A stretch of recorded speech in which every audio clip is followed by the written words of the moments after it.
feature. Tickle. Stop the front line, bitch.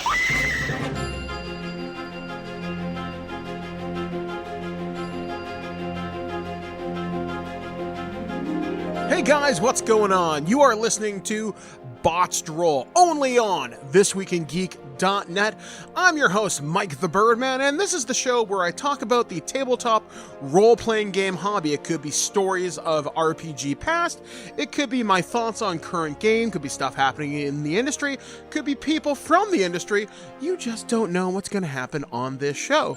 So, a lot of stuff to talk about today. I have had some of these episodes percolating. Actually, as of this recording, I'm probably recording a couple of these in a row. I've just had a lot of thoughts while I've been out and about driving around in the royal city of Guelph, where I happen to dwell right now. So I guess I'll get the big Tarrasque-sized monster out of the room.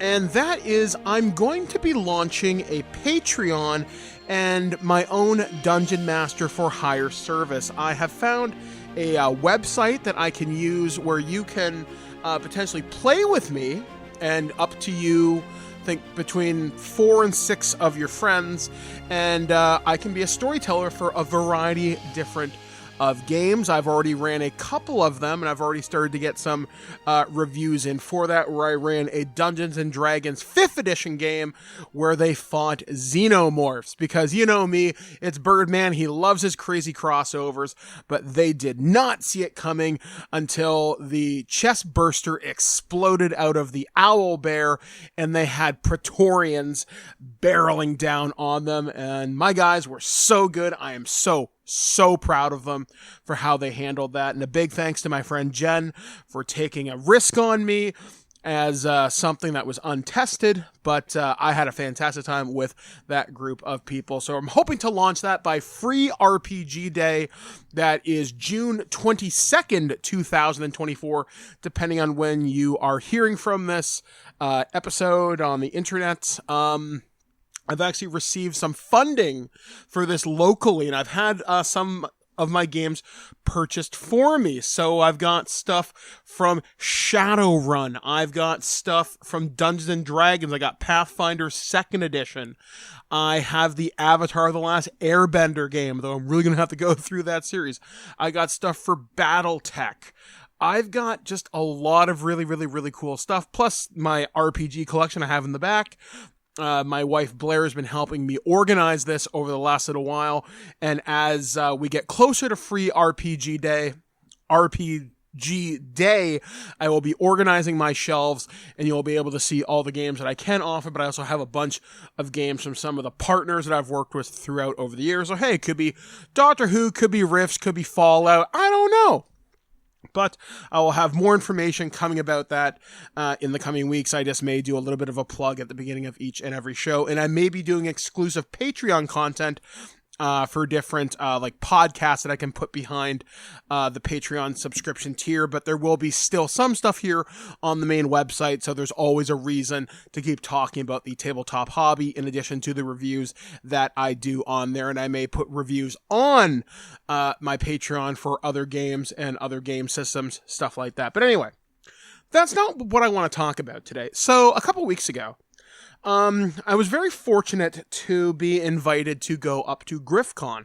GriffCon is a local convention that happens here in Guelph, Ontario, Canada, and it is put on by the University of Guelph's Tabletop Club. And you might be wondering, okay, so what are we talking about today? Well, I'm actually going to be talking about convention gaming as a whole, because it's coming up the summer season. And now is the time when you go hang out with your friends, and the pandemic is, well, I can't say over because it's really not. But either way, follow local health and safety guidelines. That's all I'm going to say about that. But regardless, people are starting to gather, and that means people going to Gen Con. That means people going to Anime North. It could be going to any of your local Comic-Cons that are happening all across the world right now. And that means there's always an opportunity, or at least almost always, a chance to go out there and play in various RPGs. And that can be a really unique experience, especially if you are wanting to try out the hobby of tabletop gaming as your first time. Because not everybody can find a group of people to kind of play with. In fact, I follow a lot of interesting people on the site formerly known as Twitter, X. And I had someone mention across their timeline that they just recently lost their group and they don't know where to go. And that'll lead into a future topic later on down the line, but let's get to this first. And that's basically, if you have the inclination to go to some of these conventions, you can actually find a lot of really cool stuff out there if you're willing to kind of follow some of the cons' social media. Stuff like that. Like it might be their Facebook, could be their Twitter, their Instagram, their Discords are wonderful places to find people. Could be on Reddit. And usually a convention, if there is any tabletop gaming there, they'll have like people saying, hi guys, over the next, I don't know, let's just call it TwigCon for the sake of this conversation.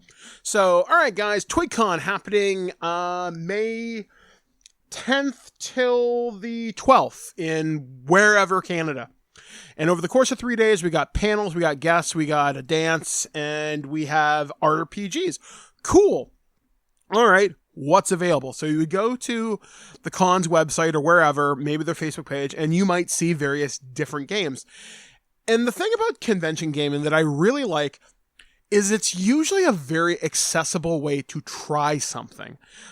For example, I know there is a glut of new RPGs out there, and it's not just Dungeons and Dragons, it's not just Pathfinder anymore. There are new and exciting game systems coming up all the time. Like, the times I've played in convention games, the time I've played in a Transformers one, which was actually pretty cool. But my first online convention, and I'll talk about that later, was the Stargate SG-1 game that was done by Wyvern Gaming, which is kind of like a riff on D&D 5th edition with some different mechanics baked into it. Actually, a lot of fun. Really, really enjoyed that. Long story short, shoot Jaffa in the spine, and their spines can't hold up their body weight, and you're not going anywhere. Anyway, but yeah, so if you go on to like I said, these social media websites, you can usually find things to sign up and try different things. And a lot of the games, at least in my experience, are designed to be very, very, very friendly. I remember, if I'm remembering this right, I remember going to one of the first Anime Norths, which is a huge convention now, in Toronto, Ontario, Canada, or Mississauga rather. And this would have been about 1999, maybe 98. And I remember going there, and I want to say, what did I play? I think I played Vampire the Masquerade or something, and it was super easy. And there was a storyteller there who was really willing to teach, really wanted new people to come into the hobby. So you would, at that time, you would go find the sign-up sheet or go find the game's coordinator and just say, hey, I'd like to play. And they would give you a huge list of time slots. Normally, you would have people playing on Friday night, usually all day Saturday and all day Sunday. Although there's something to talk about there when it comes to finding time slots. Usually, if you sign up for an RPG, they're usually drop in, drop out. Like, there's a short scenario, might be anywhere from 2 to 3 hours, sometimes longer. And the adventure might continue through the entire weekend. And they're meant to be dropped in and out. But not always. Sometimes you do commit the time to playing through one adventure throughout the entire weekend, although it's not necessarily expected. It is appreciated by your storytellers or game masters, but there's always a way to check out something new and exciting. So when I did this, I remember playing Vampire, I think it was like on the Friday night, and it really wasn't my jam. I'm thinking, I don't know if I really enjoyed it, but it wasn't anybody's fault. I just wanted to do other things. But through that experience, I did meet some really interesting people. And that's something that a lot of convention games, I don't think it's talked about enough. You can meet some really, really cool people. And sometimes some of these game systems, like they could be run by Paizo, Renegade Game Systems, or the D&D Adventures League. They'll send people or people from the area maybe representing them for their organized play leagues, and they will have cool things for you. Like, for example, I think through D&D Adventurers League, you can like take a character that you've made and is approved, and you can bring that character from game to game, and they can sign off and give you cool shit. I don't know whether there's an Adventurers League in my local area. I've honestly never looked. It would be kind of cool to run something like that, but that's a big time commitment. That's a conversation for a different day. But anyway, going to these convention games, like I said, it's a chance to try something new. And it's a really interesting way just to meet a lot of cool new people and just get sort of a sample platter of all sorts of different things. And I've noticed, at least in my experience, I've seen a lot of homebrew stuff, but I also see people bring out wargaming too. To go to GriffCon again, so this was the local convention, and there was a huge BattleTech thing set there. For those of you that don't know what BattleTech is, big stompy robots in the 31st century, piloted by people.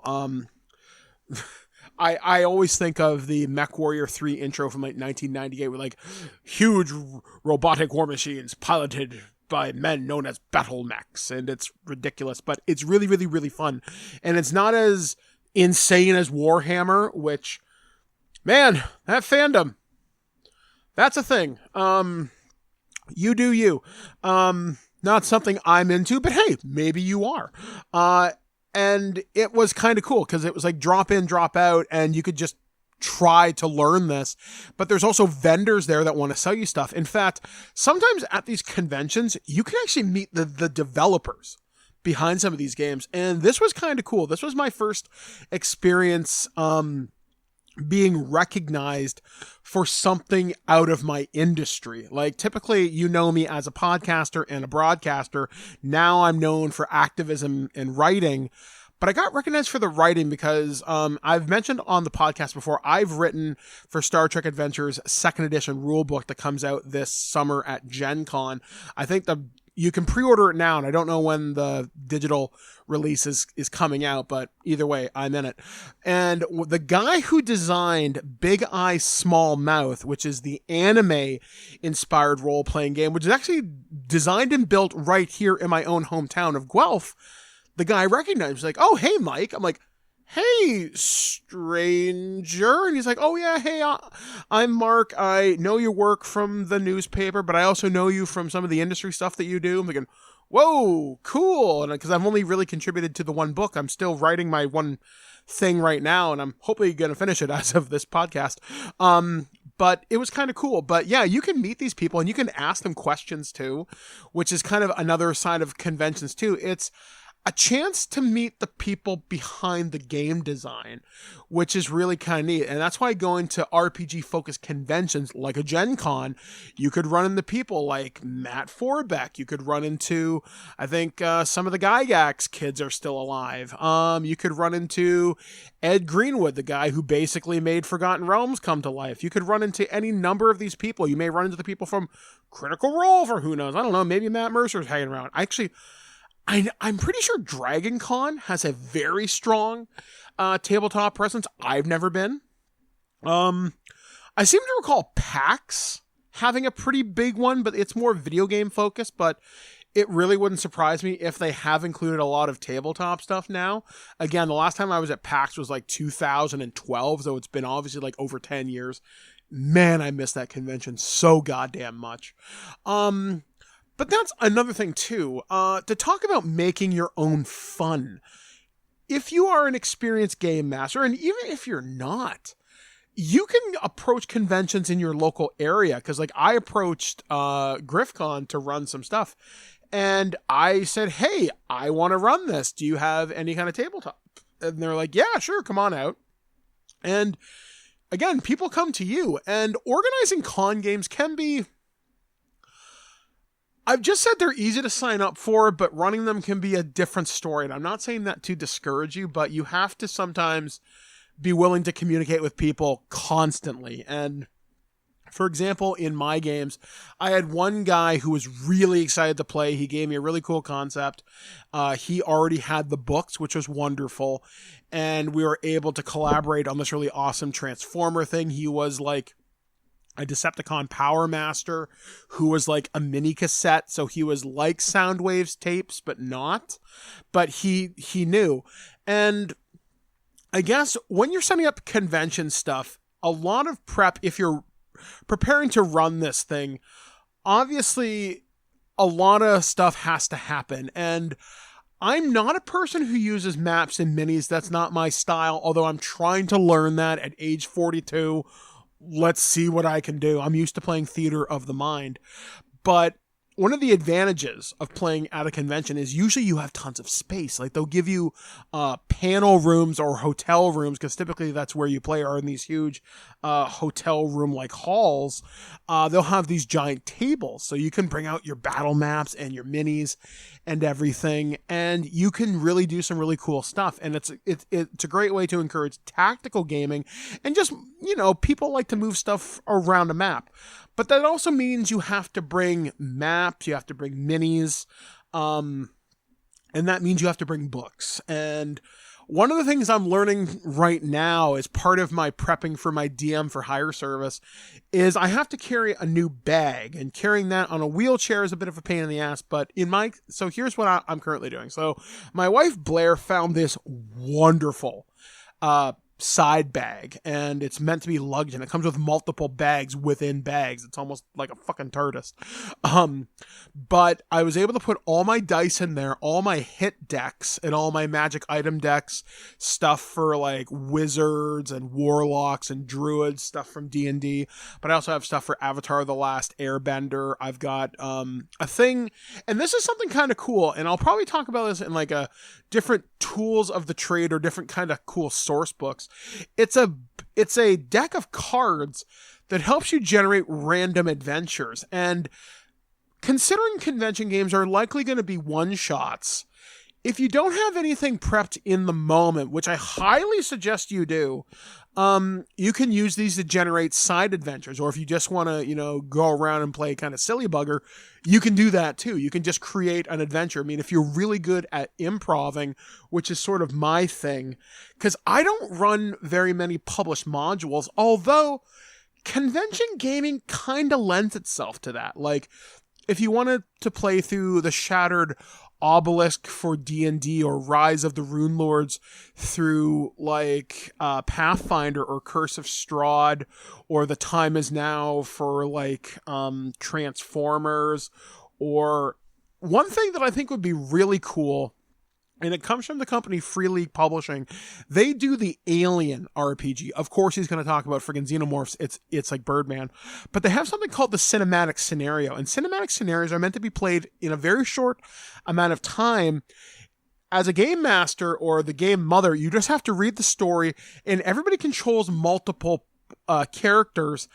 And people are meant to die. Like, there are things that will trigger where, like, oh, so-and-so confronts this character, and if that character dies or is defeated, they become a game master character, and you pick up something else. It's kind of like how Ripley confronts Ash in the first Alien. That stuff is meant to happen, and it can really be lending itself well to that cinematic environment, because you're only going to be together for a short time. So hit them together with the best bang for their buck. You're not going to get into a really long talky adventure.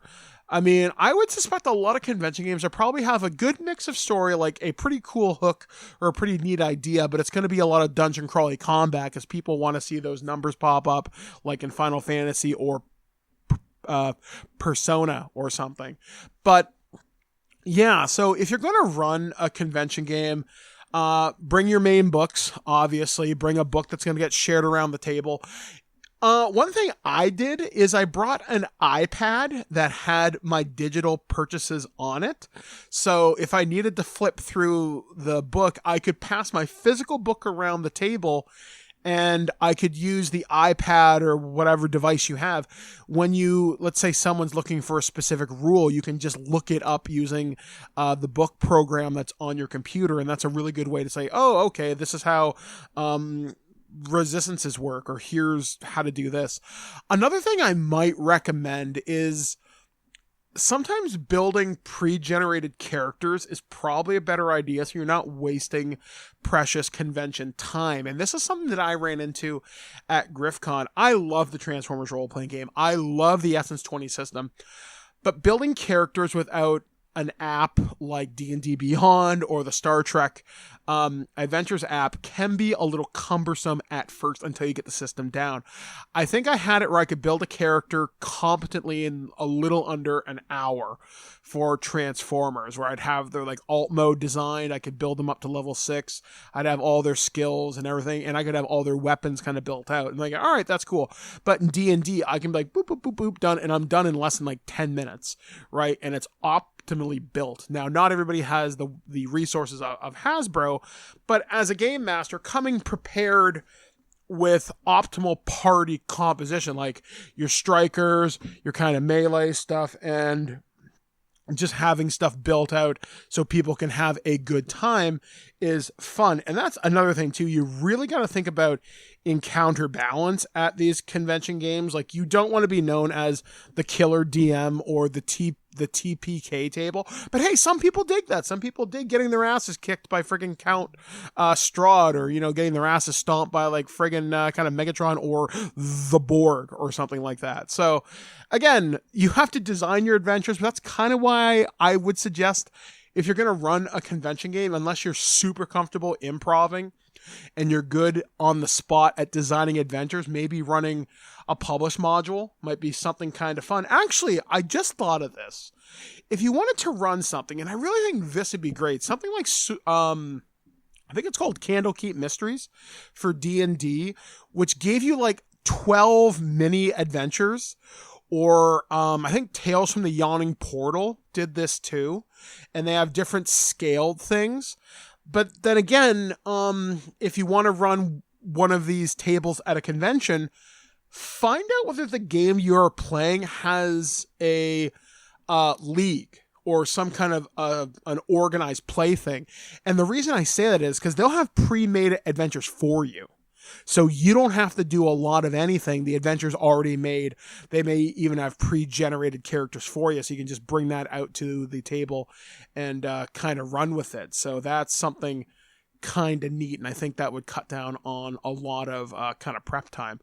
But, like, long story short, convention games can be a lot of fun. I've met some really cool people here at Guelph.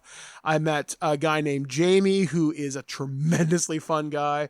There's another guy named John, who is just this fountain of excitement for Transformers. I met another guy named Chris, another guy, I can't remember his name. I want to say his name was Paul or something. And he was just such a fun guy that I met this year at GriffCon. And it was really cool because I get a lot of extra stuff from the RPG industry. I was able to give away some really cool things. And that's another thing too. Sometimes conventions themselves will reward you for doing stuff. So at GriffCon, they, at the end of everything, they gave out board games from some of the local publishers, or if they have extra stuff kind of kicking around. I know myself, I gave out 2 copies of the Walking Dead starter set from Free League. And these guys were over the moon to play for that. But, you know, I'm pretty sure other companies probably have stuff too. And especially with Free RPG Day coming up on June 22nd, 2024, go to your local game store, and if they are participating, there is some really, really, really cool stuff. Now, unfortunately, locally, nobody's participating. I actually have to go out of town to get some stuff, but last year when I went, I got a really cool adventure for G.I. Joe and Transformers, and I think it was called Cobra Fusion or something like that, and I think they had like Megatron is like a hiss tank or something, kind of like the Transformers collaboration that came out last year. And I know at Gen Con, they premiered this awesome 3-part adventure where they were think they were unveiling the field guide to action and adventure, and they had Lord Mindwave Z. So like Shockwave, Lord Zed, and Dr. Mindbender as one universe crossing baddie. And that was kind of friggin' cool. And now you can get that adventure on the Renegade Game Studios website. And that's how I'm actually going to close this out, because something really special happened to me. So, one of the guys who runs one of the local board games cafes around here, his name's Tommy. He runs Linvader Studios, and he has a D&D, his own setting called Legend of Mana, I think it's called, or something like that. And evidently he knows people from Renegade Game Studios, and he snapped a picture of our table. And he sent it to the game's designer for Essence 20. He's like, hey, Mike, can I take a picture of you and your table? So I've got all my character sheets. I've got like the big Game Master screen out. And it's just us going to town. And that felt really cool. And that's one of those memories that I'm going to have from a convention for the rest of my life. Like, I met the guy who designed Big Eye, Small Mouth. The guy who helped me, in essence, design my own homebrew of a Transformers role-playing game back when there was Gun Bunnies and the Mech book. I can't remember what it's called. I should actually probably contact this guy. Maybe I'll do something. I don't know. But that was kind of cool. Like, I got recognized by someone in the industry. And then having my photograph taken and sent to the game designer saying, hey, here's people enjoying your stuff. That's really, really cool. I really enjoyed that. Yeah, so my advice to you, my role-playing friends, is go to these conventions, go out there, see what's available, make new friends, make new memories, try something weird. If it's like Call of Cthulhu, Deadlands, I don't know, maybe somebody's running riffs, try something. Like, hell, even if it looks kind of stupid, give it a whirl. If you've got time on a Sunday, go try something new. Okay, I promised I was going to talk about this, and I will, because I'm very scattershot with this, but Sunday games can either be really good or really lame. And here's what I mean. Sunday games, everybody's expecting it's just time to go home. When I hear that, I want to make sure, oh, you're going home with a memory. So I like to get big, loud, and over-the-top dramatic. Like this year, for example, my guys had crashed an Autobot shuttle into the UN, basically causing a terrorist attack, and they had framed the Autobots for it. So they had ambushed Ultra Magnus, Red Alert, Prowl, and Jazz and Blaster outside of Autobot City, with Cobra promising to give them Energon on Earth as long as they surrendered Cybertronian technology. So I was like, I can't deal with that now, and being Ultra Magnusy, and that was really fun. And then the year before last, I got to play as Triptychon and be like, Wah! But sometimes Sunday games can suck because people just want to go home. But if you're a good game master, don't do that. Like, give your players their all. I'm not saying you have to give them the Critical Role experience, but give them something fun, because this may be someone's first introduction into role-playing. And you want to bring more people into the hobby. And I would argue the hobby hasn't been this hot in a hot minute since the 80s. And it's really cool to see people talk about this. It's on Stranger Things. It's been referenced on The Big Bang Theory. There's so much tabletop stuff available right now. It's disgusting.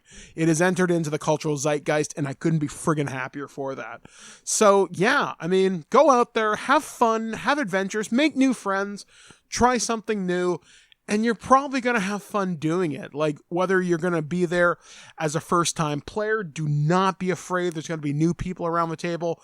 But there's also going to be people around the table who are probably experienced, who just want to have a good time. Maybe we want to go to Sigil. We want to go kick the crap out of the Lady of Pain. Maybe we want to go fight, the Rune Lords, or, we want to go take on the Borg or the Decepticons or whatever. We would just want to have fun with you, and we want to make these kind of memories, and just be there. Hopefully you'll make a lifelong friend out of this. And I'm not overselling that. not everybody will be the single serving friend you expect, because when you start rolling dice together, you can make some really cool memories and you can make some really, really, really cool friends. And if this is the only role-playing experience you get because you can't find a game back home, man, have fun. Go out there, have fun. Don't be weird, but have fun with it. And I really hope you will check out conventions in your local area, or if you're traveling to something, you've got a little bit of downtime and you want to, like I said, try something new and something kind of weird, give it a whirl. Like I said, I highly recommend try something that isn't traditional fantasy. Like, if you see someone running a Cyberpunk Red table, you see someone running a Shadowrun, you see someone running a Battletech game, which is a very accessible, in my mind, war minis game, but there's a role-playing game attached to it called Mech Warrior, which is really cool. A lot of history to it. Or if you see someone running Star Trek Adventures, buy my book. Yeah, there's cool things out there. Like I said, there's so many role-playing games, are so many interests that you're bound to find something you want. Someone is bound to be running it. And if someone's not, then maybe you should try it. And maybe you'll be that entry point for someone to be really, really, really excited. And that's the best advice that I can give to you. So like I said, guys, thank you for joining me here on Botched Roll. If you want to give me feedback at ThisWeekInGeek.net or Mike at ThisWeekInGeek.net, and I will get that directly.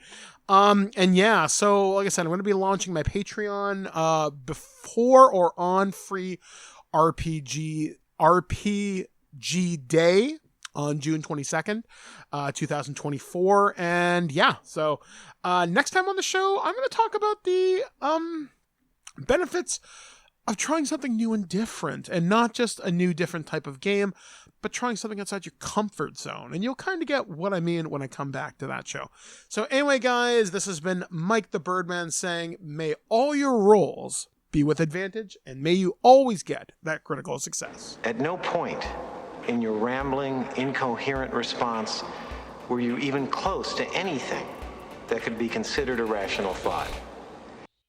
Thanks for listening to this episode of This Week in Geek. Hungry for more? Check out our website at ThisWeekInGeek.net. You can subscribe to the podcast, browse our Twitter and Instagram, and leave your thoughts on today's topics. If you'd like to give us some feedback, send us an email at feedback@ThisWeekInGeek.net. Tune in next time, and remember, Lower your shields and surrender your listenership. We would be honored if you would join us. Thank you for your cooperation. Good night.